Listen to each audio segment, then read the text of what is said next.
नमस्कार, मैं हूं वसीम अकरम और इस वक्त आप देख रहे हैं CIB इंडिया न्यूज।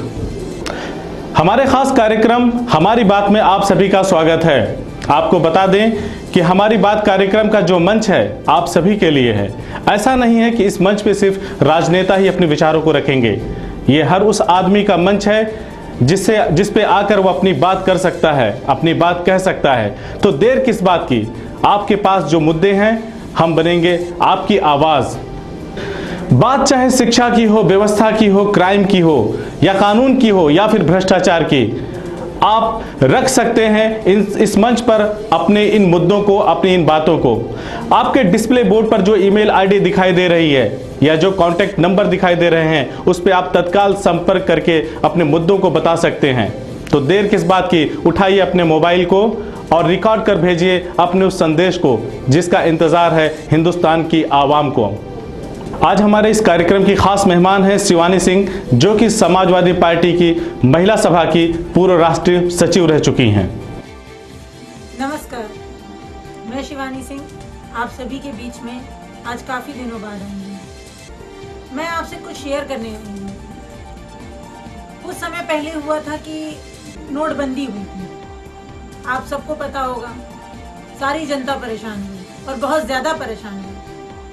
जिस तरह से कहा गया था, हमारे पूर्व मुख्यमंत्री श्री अखिलेश यादव जी ने कहा था कि पैसा कभी काला और सफेद नहीं होता, उसका लेन देन काला और सफेद होता है। तो उस चीज को सुधारा जाए, ना कि नोट बंद कर देने से कुछ होगा। और बात बिल्कुल सही निकली। नतीजन आप देख रहे हैं कि हर गरीब, हर मध्यम वर्गीय इंसान, हर परेशान व्यक्ति लाइन में लगा, परेशान हुआ, खड़ा रहा।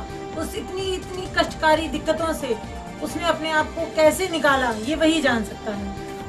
अमीरों का कुछ नहीं हुआ क्योंकि वो अपना जुगाड़ अपने तरीके से कर लेते हैं।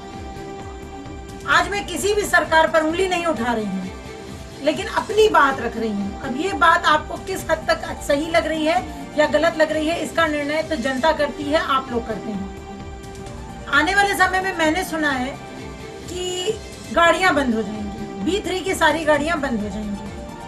अब जब से मैंने ये बात सुनी है, मैं खुद बहुत कंफ्यूज हूँ कि आखिर बेचारा आम जनता, आम व्यक्ति करेगा क्या। जो इंसान दिन भर मेहनत करके अपना एक एक पैसा जमा करके, कैसे करके एक बाइक लिया होगा, जिससे वो चल के अपनी रोजगारी करता होगा, जिससे चल के वो नौकरी करता होगा, जिससे वो 4 पैसे कमाता होगा, आज उस गाड़ी को ही बंद कर दिया जाएगा और उसके बदले में मात्र 15,000 रुपए मिलेंगे। वो बेचारा व्यक्ति कहाँ जाएगा, कहाँ से गाड़ी खरीद लेगा। उसके पास कोई पैसों का ढेर तो होगा नहीं कि आज उसने 15,000 लिए और तुरंत जाके गाड़ी ले ली। आखिर वो आम व्यक्ति, वो आम जनता क्या करेगी, त्रस्त होगी कि नहीं। तो मुझे समझ में नहीं आता, मैं किसी पे उंगली नहीं उठा रही, पर मुझे ये समझ में नहीं आता कि आखिर क्या ये फैसले कैसे होते हैं, क्या सोच के किए जाते हैं, क्यों किए जाते हैं। इनका ना कोई सर है, ना कोई पैर, ना कोई बुनियाद। तो फैसले ऐसा करें हमारे प्रधानमंत्री जी, हमारे मुख्यमंत्री जी, जो जनता की भलाई के लिए हो, ना कि जनता को कष्ट देने के लिए हो। अब 15,000 मात्र लेके वो गरीब कैसे गाड़ी खरीदेगा और कैसे मैनेज करेगा। और जो उसने गाड़ी ली होगी इतनी मेहनत से, वो गाड़ी उस बेचारे की चली जाएगी। अब आने वाला समय तो मुझे ये दिख रहा है कि हम लोगों को साइकिल से चलना पड़ेगा। जिनके पास ज्यादा पैसे होंगे वो अपनी गियर वाली साइकिलें ले लेंगे और जिनके पास कम पैसे होंगे वो बेचारे सस्ती साइकिलों से चलेंगे। क्योंकि गाड़ियों की जो स्थिति अब आने वाले समय में आने वाली है, जिस तरह से पैसों को लेके अभी पूरी जनता, पूरी पब्लिक, पूरा गरीब बेचारा मध्यम वर्ग किसान जो सबसे ज्यादा त्राही कर रहा है, वो कैसे जूझ कर निकला है। अभी निकला भी नहीं है। अभी आप देख रहे हैं किसानों की तो हालत दर्द से बदतर होती जा रही है। उन्होंने चूहे खा लिए, उन्होंने अपना सब कुछ करके प्रदर्शन कर लिया, उनका कुछ नहीं हुआ। अब तो गोलियां भी खा रहे हैं।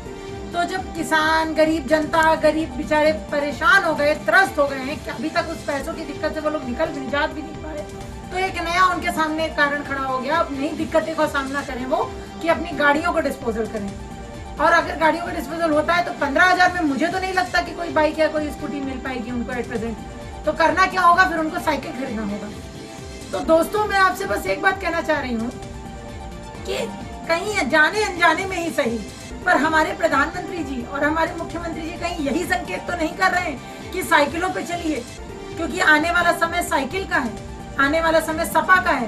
कहीं इनडायरेक्टली हमें यही इंडिकेट मिल रहा है कि हमारा आने वाला समय तो समाजवादियों का ही है और साइकिल का ही है।